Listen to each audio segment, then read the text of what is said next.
Hello guys, welcome back to my channel. Episode 4 वहीं से शुरू होता है जहां सैंक्सिन ने गियोम का गला घोट दिया था जब तक वह बेहोश नहीं हो गया। सैंक्सिन अपना दूसरा शिकार युन को लड़ने के लिए बुलाता है। युन कहता है, मैं कायर हूँगा अगर इस बार भी मैंने कुछ नहीं किया। वह अपना चश्मा उतार कर रख देता है। जब वह लड़ने के लिए तैयार हो जाता है तो अचानक गियोम को होश आ जाता है। सैंक्सिन युंग को थोड़ा इंतजार करने को कहता है। ग्यूम सैंक्सिन को चेतावनी देता है कि अगर उसने फिर से उसका गला घोटा तो वह उसे मार देगा। उनकी लड़ाई का दूसरा दौर शुरू होता है जब सैंक्सिन फिर से ग्यूम को मारते हुए उसे पकड़ लेता है, फिर से गला दबाने लगता है, लेकिन इस बार ग्यूम उसे पकड़कर पलट देता है और उसके फेस पर पंच मारने लगता है। ये देखकर कि सैंक्सिन हारने वाला है तो उसका दोस्त और साथी गैंग लीडर सैंगवुक बीच में आना चाहता था, लेकिन युन उसे रोक देता है। युन ग्यूम से कहता है कि जीहुक के बाद से 2 लोग बचे हैं जिन्हें हराना है, इससे लड़ाई बंद हो सकती है। वे कहता है कि वो दूसरे वाले का ख्याल रखेगा। सैंक्सिन अपने और ग्यूम के बीच की फाइट को थोड़ी देर के लिए रोक देता है क्योंकि उसे सॉनवुक की लड़ाई देखनी थी। युन लड़ने में माहिर था। सॉनवुक मुश्किल से उस पर पंच मारता है।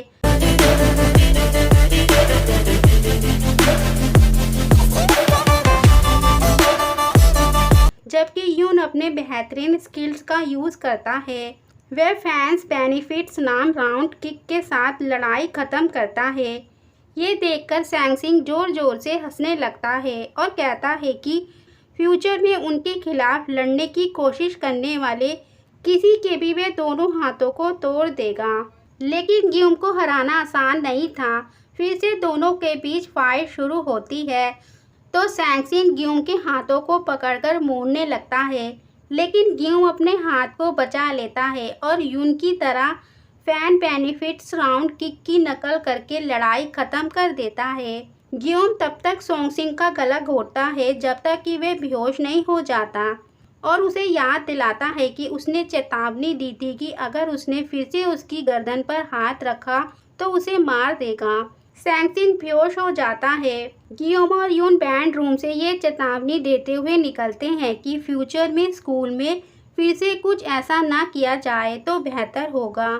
युन उन्हें देखकर हंसता है और ग्यूम बाहर आकर प्लेन को देखता है। दूसरी तरफ ग्यूम की माँ अपने पैनिक अटैक के बारे में साइकेट्रिस्ट से मिलने जाती है और अपने बेटे सू क्यूम की आत्महत्या का दर्द बताती है। वह बताती है कि सू क्यूम ने मेडिकल स्कूल में मदद मांगी थी, लेकिन उसने नज़रअंदाज किया। अब वो उसके कमरे में जाने से डरती है। साइकेट्रिस्ट उसे सलाह देती है कि वो अपने डर का सामना करे और सू क्यूम की यादों को सेलिब्रेट करे, ना कि उससे भागे। घर पर दाबिन बिना पैनिक अटैक के सू क्यूम के कमरे में जाने का साहस जुटाती है। देन एकेडमी में क्यूम डिस्ट्रैक्ट हो जाता है क्योंकि उसका मन सैंक्सिन के साथ लड़ाई में भटक जाता है। टीचर उसे डांटता है और वही करता है जो उसके डैड करते हैं। एक उंगली से उसके सिर को पीछे धकेलता है। ग्यूम टीचर को रोकता है तो टीचर कहता है अगर वह सीखना नहीं चाहता तो क्लास छोड़कर जाए। ग्यूम जाने का फैसला करता है। देन घर पर उसके डैड डांटते हैं तो ग्यूम बताता है टीचर ने ही उसे पहले क्लास से जाने को कहा था। उसके डैड पूछते हैं जब तुम्हारा दूसरे स्कूल में ट्रांसफ़र हुआ था तब मैंने तुम्हें समझाया था कि क्या तुम हर बार प्रॉब्लम्स आने पर भाग जाओगे। ग्यूम मना करता है तो वह चिल्लाते हुए पूछते हैं कि फिर तुम एकेडमी से क्यों भाग आए। ग्यूम इसके लिए माफ़ी मांगता है तो डैड उसे कहते हैं कि वे कल एकेडमी में टीचर से माफ़ी मांगे, आगे कभी ऐसा दोबारा ना करे। ग्यूम हाँ करता है। उसके जाने के बाद ग्यूम हेडफोन लगाकर फिर से अपना गला दबाने लगता है। तभी युन का फ़ोन आता है। वह उसे बाहर बुलाकर कहता है कि अब ये स्टार्ट हो गया है। ग्यूम के पूछने पर वह बताता है कि दुनिया में बहुत सारे बुरे लोग हैं। वे ग्यूम को एक वीडियो दिखाते हुए बताता है कि तुमने बताया था कि तुम सैंगमूलो स्कूल से ट्रांसफ़र हुए हो। ह्यूम नाम का सेकंड ईयर स्टूडेंट बाकी स्टूडेंट को बुली करता है। वीडियो में दिखाते हैं वे एक स्टूडेंट को पकड़कर उसके पैर पर केमिकल डालकर खुश होता है और जोर जोर से हंसता है, लेकिन उसके क्राइम आसानी से छुप जाते हैं क्योंकि उसके पिता एक मेडिकल यूनिवर्सिटी में प्रोफेसर हैं। यून चाहता है कि गिम उसके साथ मिलकर स्कूल के गुंडों को ख़त्म करके स्कूल को पहले जैसा पढ़ने लायक बनाया जाए। तभी गिम का फ़ोन रिंग करता है तो यून उसका फ़ोन छीन लेता है। गिम को गुस्सा आने लगता है, लेकिन यून उसका फ़ोन वापस कर देता है।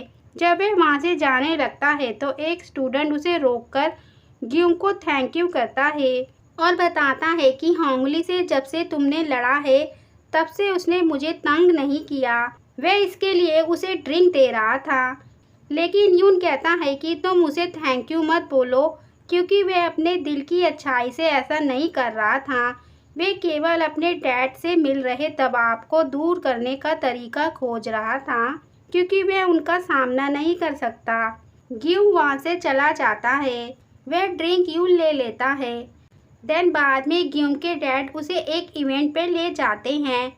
वहाँ उसे डॉक्टर किम से मिलवाते हैं जो ह्यूब के डैड हैं। वे ह्यूब को मिलवाते हुए बताते हैं कि ह्यूब को एआई कॉन्टेस्ट में अवार्ड मिला है। गियोन जब उसे देखता है तो उसके सामने बस वो वीडियो दिखने लगती है जिसमें वह स्टूडेंट को बुली कर रहा था।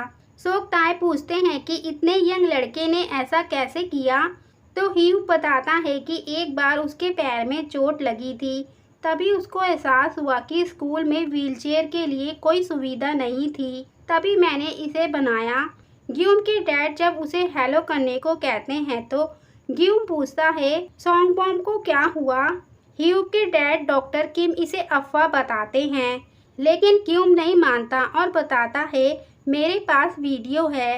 ह्यूब उन लोगों में से नहीं है जो विकलांग लोगों की मदद करने के लिए ऐप या चीज़ें का आविष्कार करती हैं, वह तो उन्हें खुद ही विकलांग बनाता है।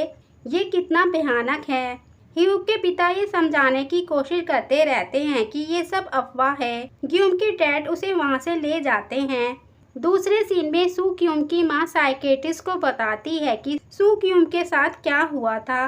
पता चलता है कि मेडिकल स्कूल में एडमिशन होने के 1 महीने बाद उसने अपने कमरे में आत्महत्या कर ली थी। दाबिन खुद को दोषी मानती है। उसे लगता है कि उसने संकेत देखे थे लेकिन उन्हें अनदेखा कर दिया और काश उसने अपने बेटे की मदद की पुकार सुनी होती। पार्टी के बाहर आकर उसके डैड गियोम को समझाते हैं वो सब अफवाह थी। गियोम कहता है वह एक भेड़ है जो बच्चों को मारता है और पैसे लेता है। मैंने खुद उसे ऐसा करते हुए देखा है। गियोम के डैड गुस्सा करते हुए कहते हैं क्या तुम्हें लगता है कि 2 तरह के पहलू हैं? दुनिया बहुत जटिल है। तुम पर है कि तुम अफवाहों पर कितनी प्रतिक्रिया देते हो। वे गियोम को ह्यूब से माफ़ी मांगने को कहते हैं। गियोम पूछता है मुझे ऐसा क्यों करना चाहिए? डैड मुझे उस बुरे व्यक्ति की तरह नहीं बनना। जब उसके डैड चिल्लाते हैं तो वह पूछता है क्या आप मुझे भाई की ही तरह बनाना चाहते हैं? भले ही मेरा भाई ऐसा नहीं था। उसके डैड को अपने मरे हुए बेटे का चेहरा नजर आता है। वे गियोम को थप्पड़ मार देते हैं। गियोम रोते हुए वहाँ से चला जाता है। देन वे बस स्टॉप पर बैठकर सोचने के बाद बारिश में यून के घर जाता है।